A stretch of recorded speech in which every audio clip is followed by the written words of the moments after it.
we don't have enough opportunities to connect meaningfully with people who don't look like us, who come from a different region or different political ideologies. And there's something about nature that neutralizes all of that. When you are out in nature, I always tell people, the trees don't know that you're Black. The flowers are going to bloom no matter who you voted for, and the birds are going to sing no matter how much money is in your account. And so there is something that we can learn about what it means to be human. It neutralizes all of the isms, all of those little burdens that we carry in other areas of our life, and it just gives us the space to just be with people. This is Wild by Nature, stories of human connection to the wild. This is a podcast exploring how nature, ancient wisdom and lived experience guide us back to purpose, balance and belonging.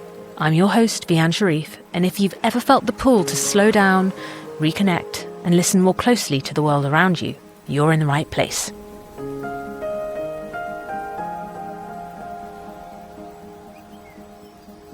Hello and welcome to Wild by Nature.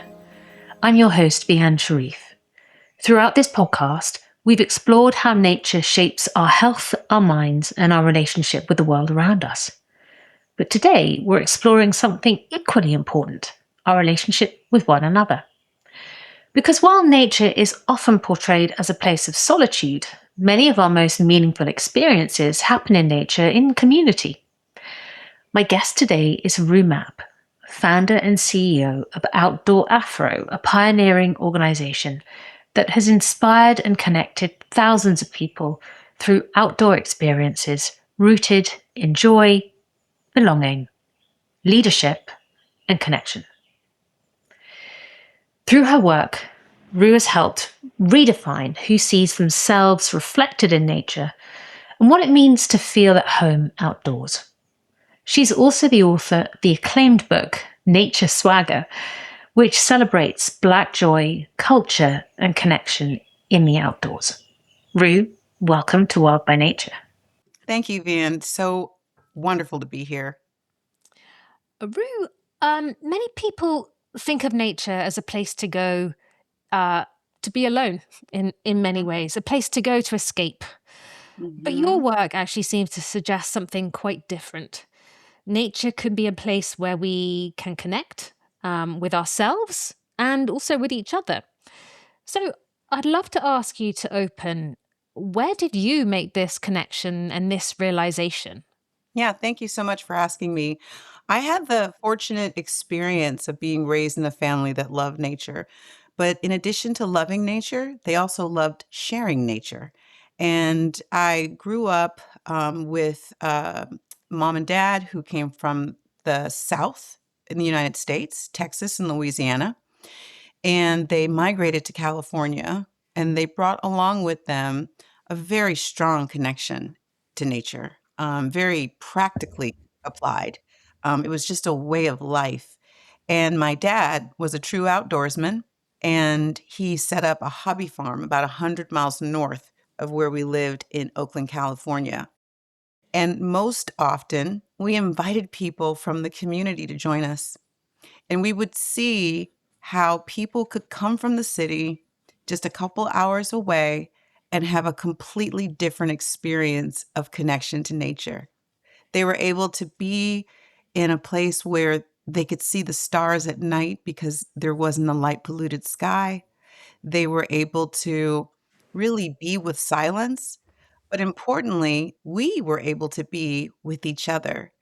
And so I had a front row seat to how people connected deeply and found community just by being together. And it's that togetherness and the hospitality of my father is what sits at the heart of what I do today. Wow, that's a beautiful story. It also has overtones of belonging. Hmm. And tell me, what does that word mean to you in the context of nature? And the reason it resonates for me is I often think that nature is a place where we can finally return to a sense of belonging. So Yeah. tell us what it Yeah. means to you. Yeah. Yeah. For me, it means hospitality. Mm. My dad had this famous saying, when people would be leaving the ranch, going back home, he would we'd often circle up and wish everyone well, safe travels, and he would always be careful to say, "You have a standing invitation." That meant once invited, always invited to come back. And, people would show up sometimes at the ranch. They didn't necessarily call in advance. They didn't necessarily have to have brought a dish. They didn't even have to have brought a blanket. There was always enough food. There was always an extra blanket. There was always a place for people to get comfortable and know that they were welcomed. And so I think as humans, in the context of nature, it all comes down to feeling welcomed. Am I welcome here? Is there a place that I see a connection between who I am and this physical location? And I think that being in a group can help ease the friction that we sometimes feel between ourselves and the natural world. It's a bit of a buffer or some, maybe training wheels, if you will, as well as a way to build confidence. And I know for a lot of people, indeed, and there's nothing wrong with going out in nature by yourself. I am out in nature by myself every day, and I do it to, unplug, get connected to myself, have less distractions. But when I'm in community with people, there is a charge of intimacy that runs just through the roof.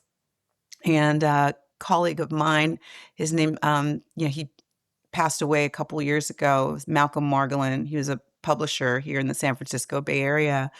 And he had an anthropological term that always stuck with me. And it's called deep hanging out.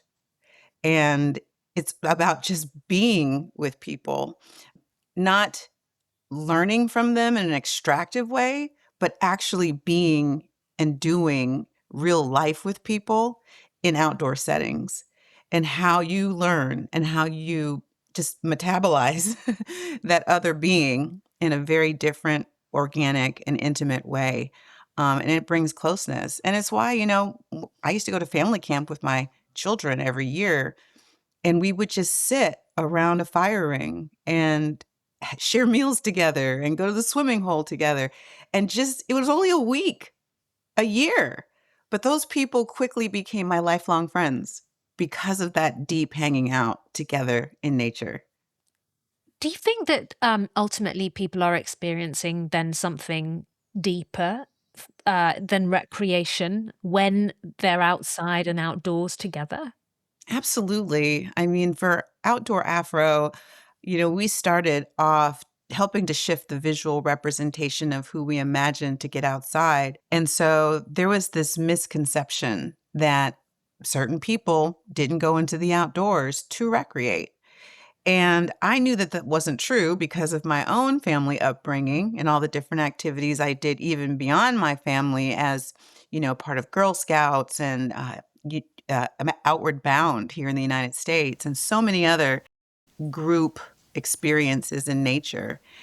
And I just found that, once I started telling the story of Black people outside in nature as strong, beautiful, and free, people were like, wait a minute, that's my story too. And so it became so much a part of my work to amplify those stories, not of my own life necessarily, but those of other people and throughout history and really all over the world. There's always been that connection.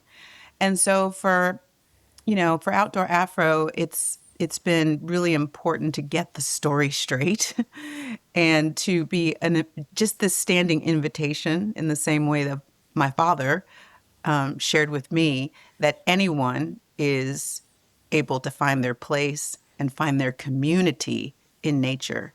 But for some people, they're just afraid, right? They just, they're intimidated. They don't know where to go, what to do. You may not have had a family ranch experience in your life. And so we really set out eventually to just help people find smaller groups to get outside with in their local community. And it genuinely feels like a pop-up family reunion when that happens. that that is so beautiful. And through Outdoor Afro, which is really challenging the idea that nature belongs to anyone in particular, but that it's a solitary experience, but it's actually this highly accessible way of connecting with yourself and each other. What have you learned about the power of experiencing nature together? Yeah, it's been wonderful to see how people move into a new town. They may not know anyone, they may not have family there, but they find Outdoor Afro, they get out with people. And, we start off every Outdoor Afro experience with an opening circle. And we just have a few short prompts.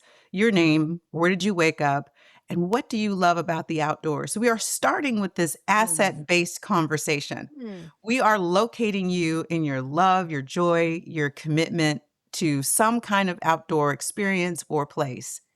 And by doing that, you may hear that, oh, wow, there's a rock climber over there. I may have always wanted to try, or even ask someone what that experience is like. Oh my goodness, someone is a forager or whitewater rafter or any number of things, right? Or I may have wanted to go to that place that that person mentioned. And so there's an intentionality of our work to build community and rapport among strangers. But at the end of that experience, people come away with a connection where they're not having to just, I don't know, perform in the ways that we have to in professional networking or in just work life or in other civic areas. When you are out in nature, I always tell people, the trees don't know that you're Black. The flowers are going to bloom no matter who you voted for, and the birds are going to sing no matter how much money is in your account. And so there is something that we can learn about what it means to be human.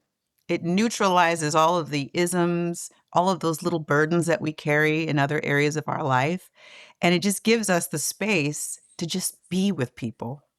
And I have found that it's not about, being with one type of group at a time. I have found that that connection that I have gotten, a chance to experience in nature has transcended all of the ways that we think of ourselves as different, and helps me to find common ground and connection.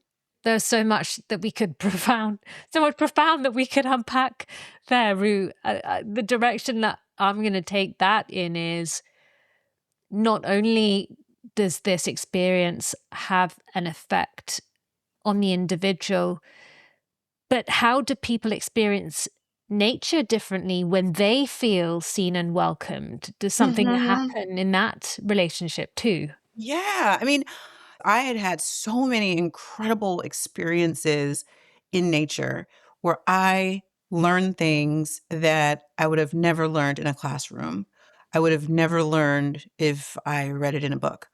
I had to experience the rawness of my humanity and learn without any of the pretenses who I was.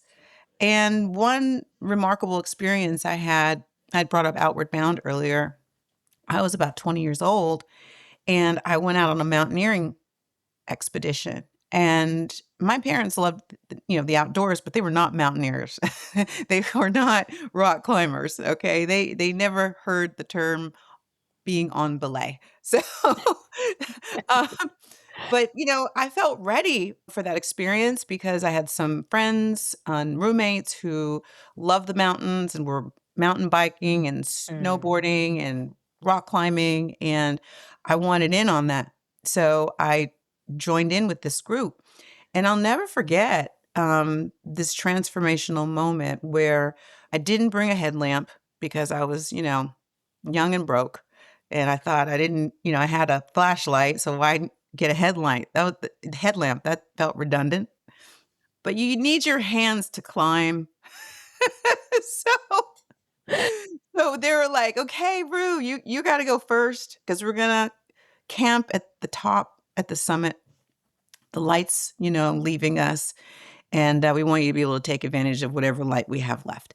So I was first, and I was slow, and I was terrified as the sun dipped below the horizon. And then I found myself not being able to really see anything. And by this time, I'm halfway up and I'm breaking down. I'm having a full blown panic attack and I am starfished on the side of this mountain. Oh no. And my instructor, he leans over and he says, Rue, trust your feet. And there was just something that clicked and I scrambled to the top. And that was the most powerful lesson I could have learned at that time. That one, I had it in me. I had it in me if I dug deep enough to find it, it was there. And sometimes you don't know where you just came from, or you can't see clearly the path ahead, but just trust your feet. And that is the lesson I needed. I needed that lesson at the precipice of adulthood. And I'm still trusting my feet because just like in life, you're like, what just happened? or I don't know. I don't know. I don't know what, I should do, and it has connected me deeply to my faith, but it's also just, that was the door opener for me to just understand what was possible. And so I was like, more people need to have these experiences and folks are missing out. Yeah. And if people are missing out because they don't think that, it's a welcoming place for them, let's dispel of that. Let's get people feeling confident. Let's help people see joyous representation of it happening. Because through that representation is this embedded invitation, right? So that was when I understood personally the power of nature to teach and teach me who I was and what I was made of and what I was capable of beyond anything that I knew before. That moves, I think, really beautifully into the title of your book, Nature Swagger. Tell us, what does nature swagger mean to you? I think you've already touched on some elements of this. Yeah. As I mentioned earlier, the representation of people who look like me was, very sparse at the time. The Outdoor Afro came online. And in fact, some of the representation was negative from anything from Black people don't do X, Y, and Z, all the way to, people thinking about pain and peril and danger. Because in the United States, there were laws that prohibited Black people from being able to recreate wherever they wanted.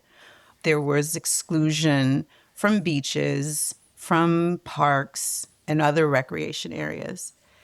And, people didn't believe the outdoors was for them. But as the years had gone by, in addition to the stories of my own family, I discovered stories of so many people that actually disproved that those things were as central to the Black experience in nature as we thought they were. And how Black communities adapted in deeply empowered ways in the face of the Jim Crow laws and just segregation overall. So, for instance, I learned about all of the inns and outfitters and resort areas that came online in the 1920s and were thriving hubs of recreation for Black communities that had inns and outfitters and the widest range of rest and recreation opportunities for people and those in those times. And so it let me know, one, people cared enough. They were intentional. They knew how important it was to have these places of purpose. And so Nature Swagger altogether was so much about setting the record straight, to elevate the voices of people aged 9 through 99 to talk about their joy in the outdoors. And just like in the opening circles for Outdoor Afro, leading with an asset based conversation, that it's not about getting our energy and our motivation from pain and peril, but recognizing that out of that time period, that Black people remained and continue to be strong, beautiful, and free. And that was, such a wonderful thing for me to be able to do. It was around 2020 when I was writing this book. And, we were all going through a lot in 2020. And it was, deeply satisfying and healing for me to be able to focus on this topic in our joy. And then the title really is meant to convey the kind of confidence and ease that we want people to feel living seasonally or just having this practical and just, carefree and weightless way of moving through nature. And I called it swagger, just because, sometimes we feel that being in nature is a sacrifice or it's scary or, it's a place of barriers. But this book is a collection of people who have their lane of joy, of excellence, of pride, of love, of adventure, all of the different ways that they, could express swagger are showcased in the book. And I love that these really primal emotions and such positive ones are seen in connection with and enabled by the backdrop of the natural environment. And would you say that that is in part how they're able to come to the fore? Absolutely. I mean, there's nothing like being out, especially when you get into more remote areas, understanding like who you are, right, in proportion to the world, how even insignificant you are. I had the chance to go to the Arctic Refuge back around 2016, and we had a grizzly bear come into our camp. And this was, you know, like one of the scariest experiences of my life. I didn't know what was going to happen, and, you know, I, there was, this moment where I realized that we were in this bear's wild, that had this bear decided to enjoy us for takeout that day, that wild would carry on without any regard for its human passengers. Mm. And so I think being in nature has absolutely, and being in a wide variety of natural areas and wilderness experiences close to home and far away, it has really ordered and humbled me in a way unlike anything else. We think we are at cause often as humans, that it matters how we fold our socks, um, or, all of these different details, that we put a high priority on. But in that wild, none of that mattered. I was not at the top of the food chain. and and I knew that that was a reset button on my humanity, and it made me a better human. Well, I think this perhaps moves into a few questions around how your work has connected people across generations, backgrounds, experiences, different connections.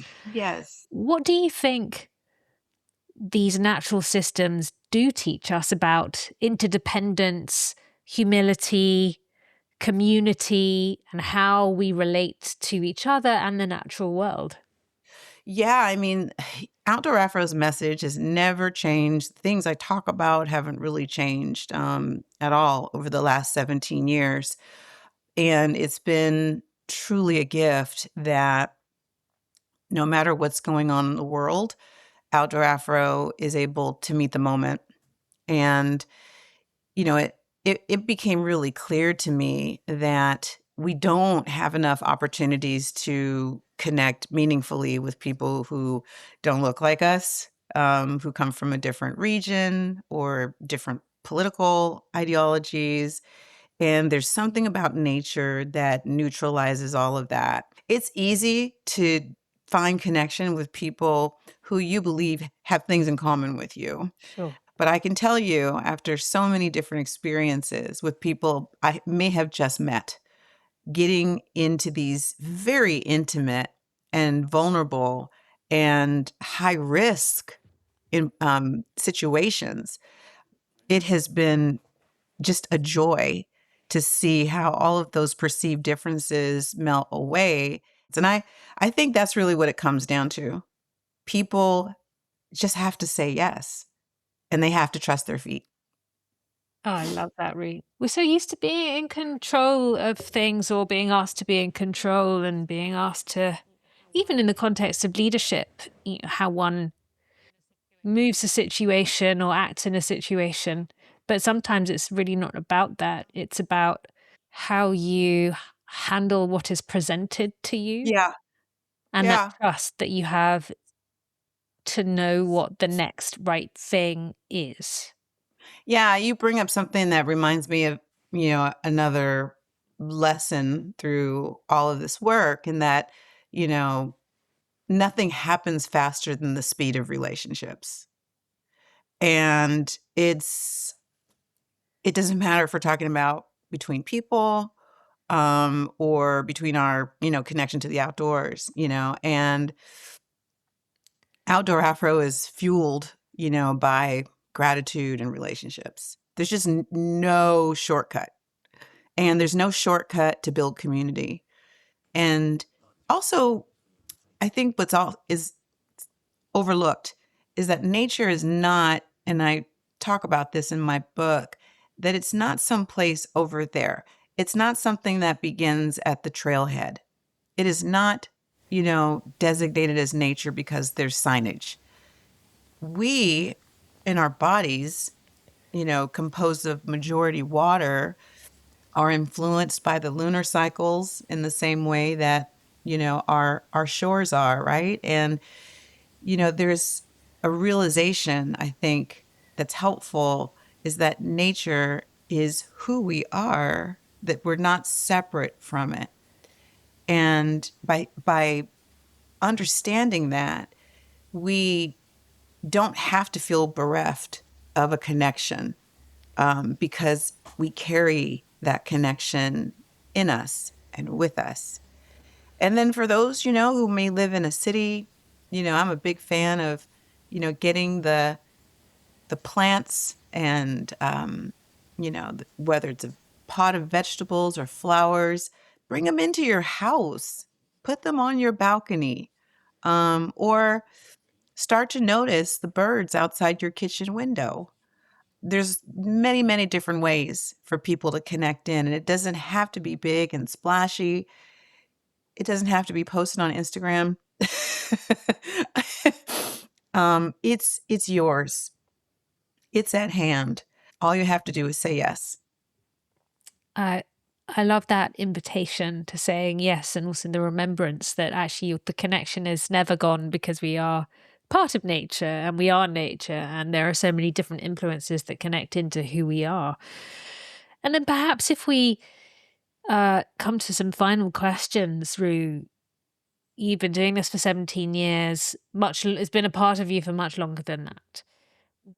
Well, I feel that unlike 17 years ago, um, you know, so much has changed. As I mentioned before, there's no longer a representation problem. You have to be living under a rock. Okay. When I open magazines, when I see ads, when I'm looking at social media, I see a world where so many people of all different backgrounds, nationalities, abilities, interests are enjoying nature. I think the next and most important thing for us to focus on is how our health is enhanced through connections to nature. And our children are spending a record low amount of time in nature and a record high time in front of screens. And so I believe, are in a state of emergency in that we must address the ways that people are not getting out in nature and how it's having a detrimental effect on health. But we've got to get people plugged into a way to be out in nature because we now have the data. What do you think it would look like if everybody did feel a genuine sense of belonging in nature? Well, first of all, the data supports that people would experience better health. We are living in a crisis right now where people are more lonely than ever before. We're spending more time in front of screens. Our children are not outside playing. And we are living in the consequence of not only physical health, morbidities, for example, that are, unfortunately hitting certain communities in higher proportions. We are seeing that there are just so many ways that our quality of life is degraded as a result of not being connected to nature. And I'm thankful that we have the science behind us. And I think people are craving connection because, loneliness is a thing. And a lack of connection is at the root of that. And so all you have to do is say yes to nature. And if you're not comfortable getting out by yourself, just get out with a friend. Go for a walk. Go for a walk in your neighborhood. It doesn't have to be elaborate. It doesn't have to be hours away from your home. It can be before work, after work, at lunchtime. But I'm imagining a world where connections with nature are not a special event or an Instagram moment. It's your nature swagger. It's a part of who you are and how you live, and living well. Ruth, thank you. I think you've given our listeners some practical ways to choose to build those connections, how we can be part of the future that you've been describing. Where can our listeners find out more about you? You can find Outdoor Afro on the web, of course, and you can find us across all the social platforms at Outdoor Afro. And if you want to connect with me directly, I am ruemapp.com with two P's. And I'm also on Instagram. We'll see you next Thank you. time. Thank you. Thank you, Ruth. Thank you for listening to Wild by Nature. If today's conversation sparked reflection, grounded you, or reminded you of what matters, take a moment to stay connected. Follow Wild by Nature on Apple Podcasts, YouTube, or wherever you get your podcasts, and join me as we continue exploring what it means to live in relationship with the earth and with each other. We'll see you next time.